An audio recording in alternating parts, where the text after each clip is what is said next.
Assalamualaikum warahmatullahi wabarakatuh. Selamat pagi, salam sejahtera untuk kita semua.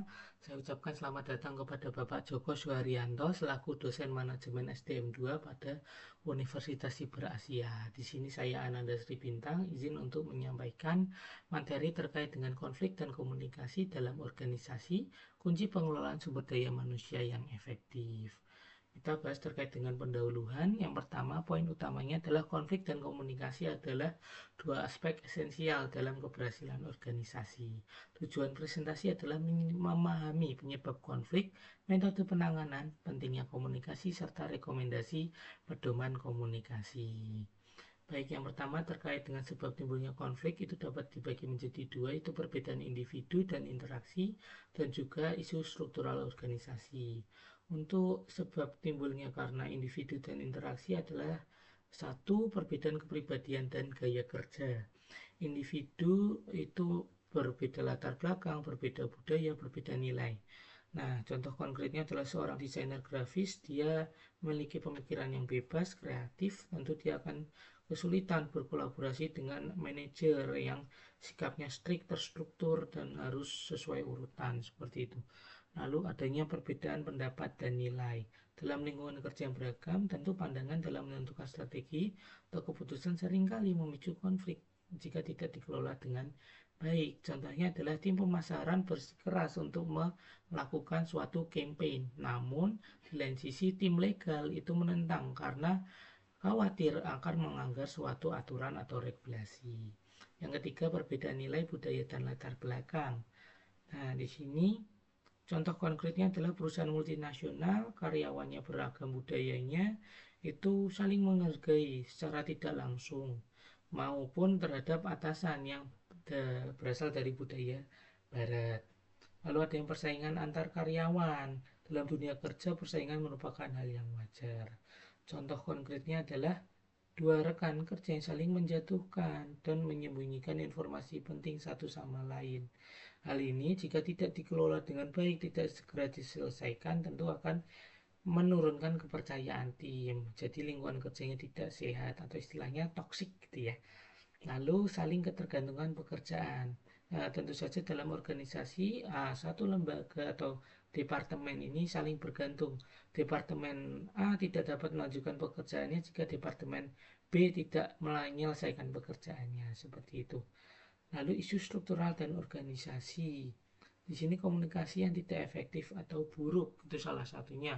Contohnya adalah manajer memberikan instruksi yang ambigu itu melalui email sehingga tim salah menginterpretasikan dan menghasilkan hasil yang tidak sesuai ekspektasi. Tidak jelasan peran dan tanggung jawab. Jadi ada dua orang karyawan yang memiliki pekerjaan sama di departemen yang sama, mereka mengerjakan kerjaan yang sama seperti itu.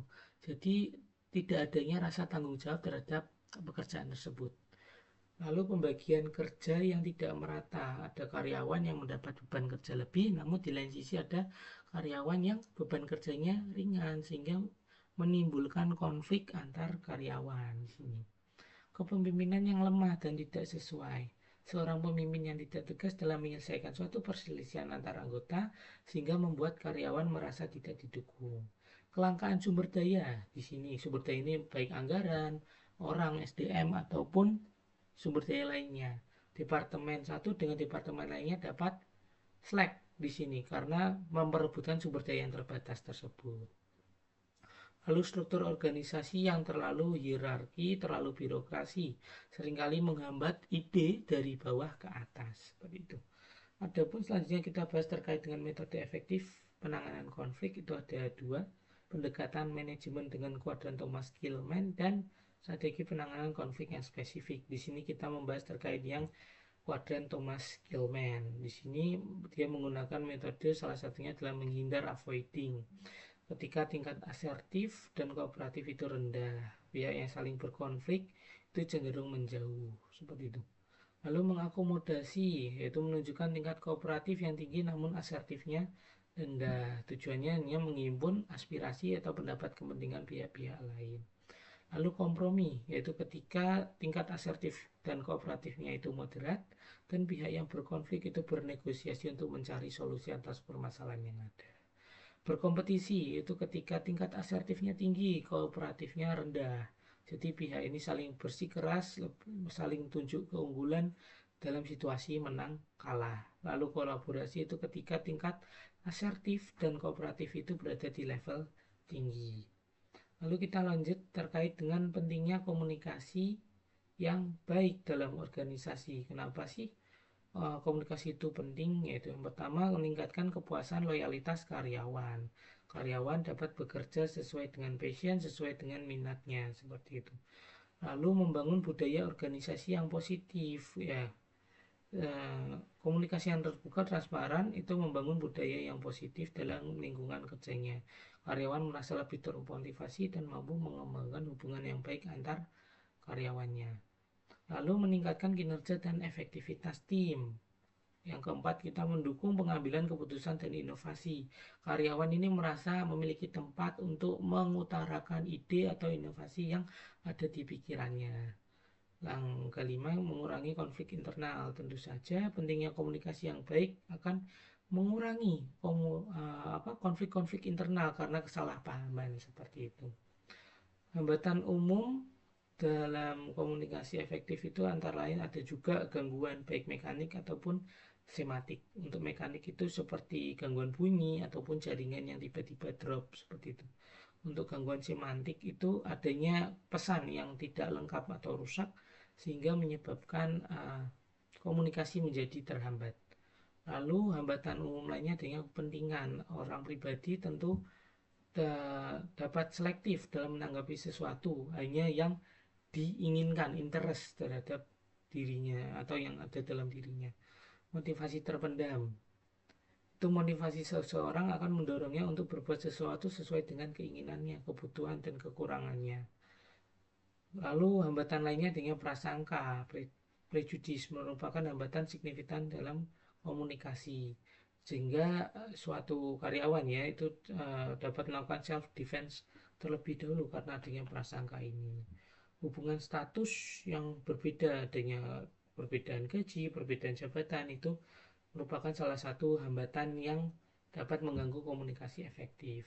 Hambatan lainnya adalah hambatan dari atasan dan bawahan.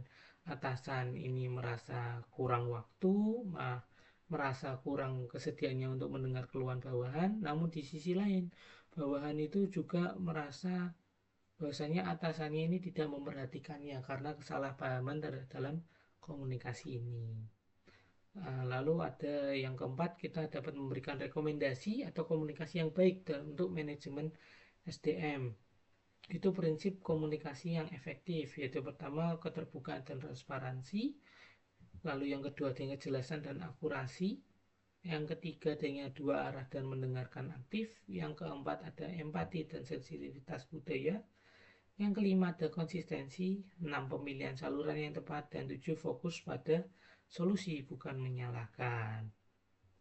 Nah, di sini kita membahas terkait lanjutannya itu rekomendasi pedoman komunikasi yang baik dalam manajemen SDM. Itu peranan manajemen SDM itu sangat penting. Yang pertama adalah untuk mengembangkan kebijakan dan prosedur komunikasi.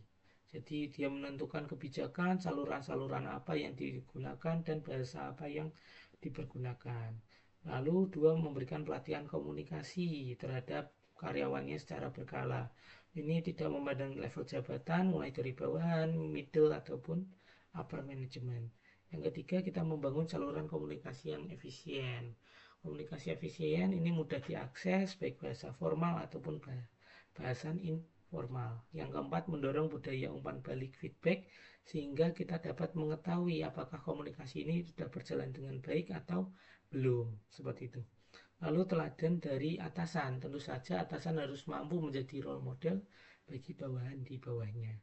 Adanya integrasi komunikasi, yaitu memasukkan materi komunikasi efektif mulai dari on the job training pada saat perekrutan karyawan baru. Yang terakhir, kita melakukan evaluasi dan perbaikan sistem secara berkelanjutan. Tentu komunikasi yang efektif itu harus selalu dievaluasi apakah komunikasi itu sudah berjalan dengan baik atau belum. Mungkin itu demikian yang dapat saya sampaikan. Apabila ada kesalahan kata, saya mohon maaf. Wassalamualaikum warahmatullahi wabarakatuh.